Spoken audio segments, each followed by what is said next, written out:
Pabili nga po ng braso de Mercedes. Isang slice o isang buo? Hoy!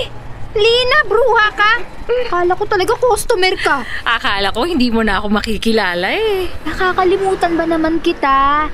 Sandali at bubuksan kong gate na makapasok ka. Delo, ikaw muna dito ah. Tawagin mo ako kapag dumami ang customers. Hindi naman na siguro dahil tapos na ang merienda. Sige po ate. Lina, pasok! Natutuwa naman ako at napadalaw ka. Anong sadya mo? Wala. Dinalaw lang talaga kita. Napadaan kasi ako dyan sa tita ko sa kabilang kali, kaya naisipan ko na puntahan ka na rin. Ano, kumusta ka na? Eto, ayos naman. Hindi mo ba namimiss mag-opisina? Nako, hindi. Iba pala talaga kapag may sariling negosyo. Hawak mo ang oras mo. Saka pwede kang kumita ng malaki basta masipag ka. Paano mo kinakaya? Si Delo lang ang kasama mo.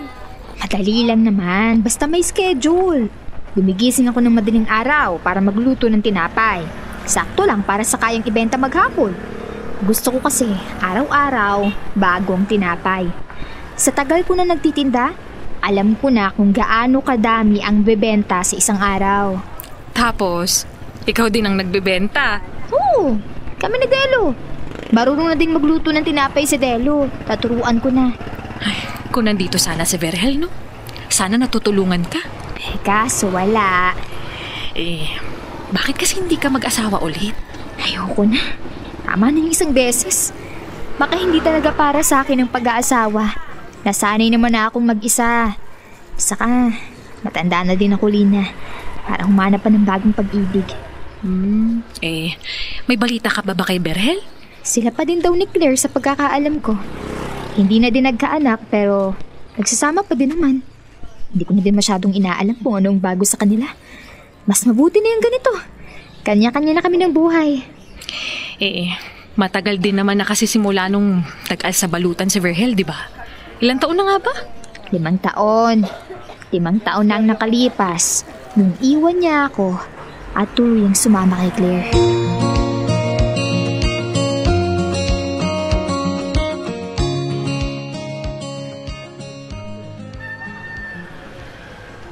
Nandyan ba si Monet?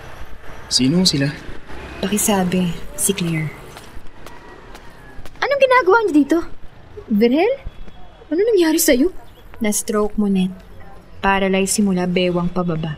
Kailan pa? Last month. Sinusoli ko na siya sa'yo. Hindi ko na siya kayang alagaan total. Ikaw naman ang legal na asawa. Ikaw dapat ang may responsibilidad sa kanya.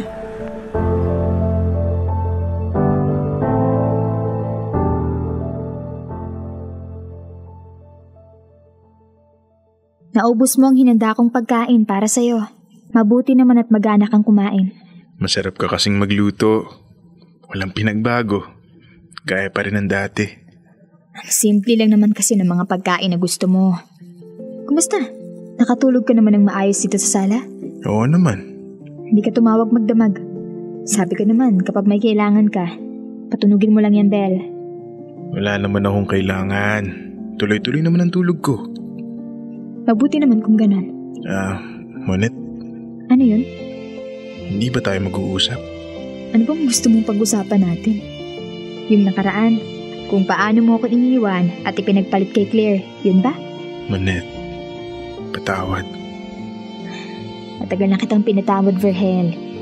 Hindi mo pa man hinihingi. Huwag na nating balikan yung nakaraan. Huwag na nating sariwain yung sakit. Salamat, Monet. Salamat saan? Salamat at tinanggap mo akong muli.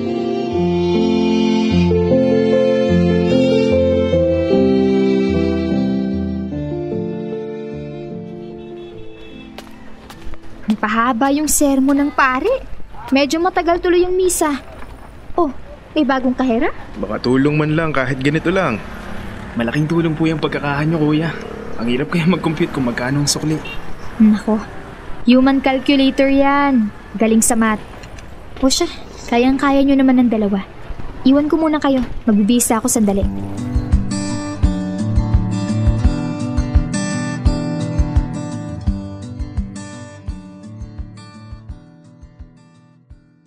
Bakit gising ka pa? Hindi ka ba napagod sa pagkakaha? Maghapon ka halos doon sa bakery. Hindi naman. Nakakalibang nga. Mabilis ang takbo ng oras. Malakas pala yung bakery mo. Oo, wala naman kasing kalaban kaya ang bakery ko lang ang pinupuntahan. Tsaka palasimba ka pa rin pala. Ay oo, sa dami ng pinagdaanan ko sa buhay, sa Diyos lang talaga ako humugot ng lakas. Bakit ikaw? Hindi ka pa din nagsisimba? Nagsisimba naman. Pero parang wala kasing masyadong epekto sa akin. Parang routine lang. Kaya tinigil ko na rin. Ikaw talaga. Hayaan mo, sa susunod na magawi yung pari dito, pabibigyan kita ng komunyon. Importante yun. Sige.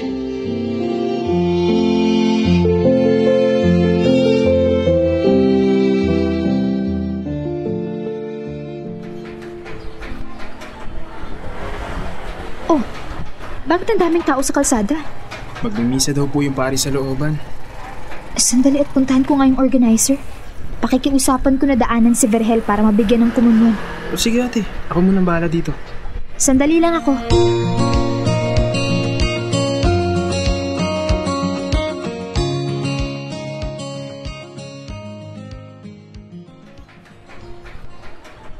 Tao po? Tao po? Ay, ayun na si Father. Tuloy po kayo, Father. Salamat po. Father, si Verhel po. Asawa ko. Verhel, magandang umaga. Magandang umaga po, Father. Father, maiwan ko po muna kayo sandali. Tutulong lang po ako sa bakery at dagsa ang tao. Kumusta ka, Verhel? Mukhang alam mo na darating ako. May nakahanda ng upuan dyan sa tabi mo. Nako, hindi po. Siguro upuan ito ng asawa mo o ng tagapag-alaga. Hindi rin po. Ganun ba? Kung kanino man itong upuang ito, ako po ay makikiupo muna ha. Babalik ako sa tanong ko kanina. Ikaw ba'y kamusta? Nakapagsisimba ka ba? Hindi po, Father. Nakakahiyaman pong sabihin. Kahit naman po noong nakakalakad pa ako bihira akong magsimba. Bakit naman? Hindi ko nga alam, Father. Meron kasing itinuro sa akin yung tatay ko. Ano yung tinuro niya sa'yo? Sabi ho niya, kapag nahihirapan akong magdasal at gusto kong lumapit sa Diyos, kausapin ko lang siya na parang kaibigan. Kaya po nandyan yung upuan na yan. Kapag malalim na po ang gabi at tulog na ang lahat, o kaya naman kapag bukang liwayway, ibinabaling ko po ang buong atensyon ko sa upuan na yan at kinakausap ang Diyos. Sigurado akong nakikinig siya sa'yo, Verhel. Sigurado akong pinapakinggan ka ng Diyos kapag kinakausap mo siya.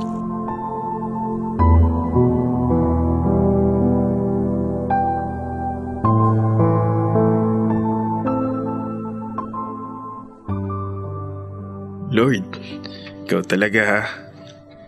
Nagpapunta ka pa talaga ng alagad mo dito kanina. Sorry na.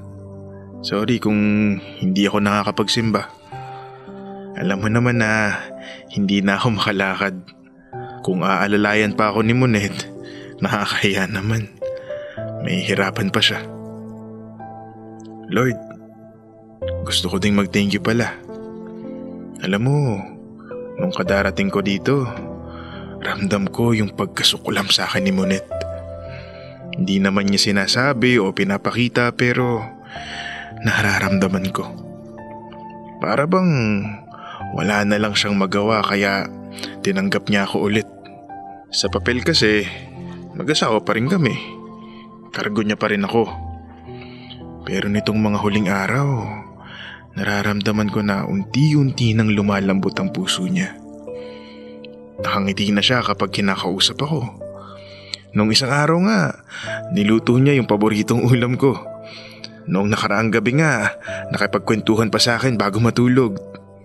Tulad ng dati. Ang saya namin. Nagtatawanan. Lord, thank you ha. Thank you kasi tinanggap niya ako ulit. Thank you kasi sa kabila ng napakalaking kasalanan ko, hindi niya pa rin ako pinagtabuyan. Salamat.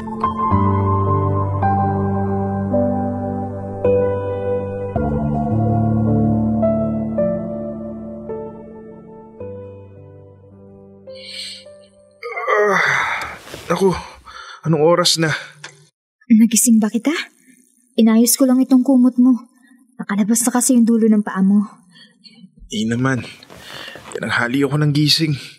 Tutulong pa naman ako sa pagkakahasana. Laging pila kapag madaling araw, di ba? Hindi naman kailangan. Kaya naman namin ni Delo. Maraming ang tao kapag madaling araw. Maraming bumibili ng pandesal, pang-agahan. Ngayong mga oras na to, wala na masyado. Naghahanda na ng tanghalian ng mga tao. Monet? Oh, may kailangan ka? Wala naman. May itatanong lang sana ako. Ano yun? Monet, tingin mo ba napatawad na ako ng Diyos sa mga kasalanang nagawa ko sa'yo? Oo naman. Bakit mo nasabi? Kasi napatawad na kita. Kung naghahanap ka ng sign, yun na siguro yun.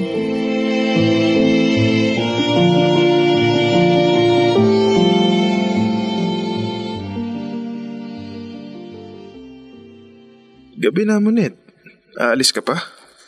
Naku, oo. Naubusan tayo ng harina. Hindi makakapag-deliver yung supplier ko sa palengke. Pick up lang daw. Naku, mabigat yun. Isama mo na si Delo. Sino makakasama mo dito? Hindi ko naman kailangan ng kasama. Hindi naman siguro kayo matatagalan. Sigurado ka? Oo. Isama mo na si Delo at nang may katulong ka. Sige. Sa bagay, sarado naman ang bakery.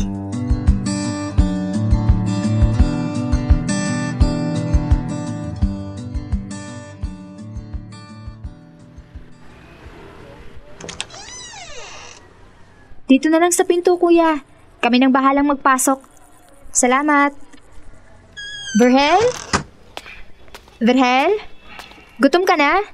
Ipapasok lang namin ni Delo itong arena at maghahanda na ako ng pagkain. Verhel! Verhel! Delo! Humingi ka ng tulong! Si Verhel! Kailangan nating dalhin sa ospital!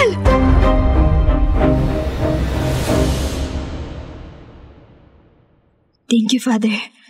Salamat po sa pagbumisa. Mabuti at nakapagkomunyon pa siya nung 1 linggo. Nayanda pa natin si Verhel. Oo nga po, Father. Ano bang nangyari? Maliban sa paralisado ang kalahating katawan, parang malakas naman siya nung dalawin ko. Naitakbo pa po namin siya sa ospital, Father. Pero, dead on arrival na po. Massive stroke daw, sabi ng doktor. Ginawa mo naman lahat para maisalba ang buhay niya. Hanggang doon na lang talaga siguro. Father, hindi ko makakalimutan yung araw na yun. Kagagaling ko lang sa palengke kaya pagbukas ko ng pinto, tinanong ko siya kung gutom na siya. Madalas, nakahiga yun o nakaupo sa wheelchair. Nung hindi siya sumasagot, nalapitan ko. Alam niyo kung anong ipinagtataka ko, Father? Ano? Nakahilig siya sa bakanting upuan na nasa tabi niya.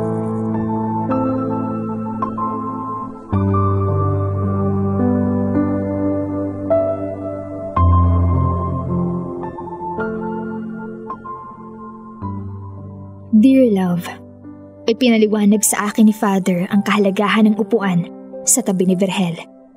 Naintindihan ko kung bakit siya nakahilig dito ng bawian ng buhay. Hindi pala simba si Verhel. Hindi madasalin. Walang rosaryo sa bulsa.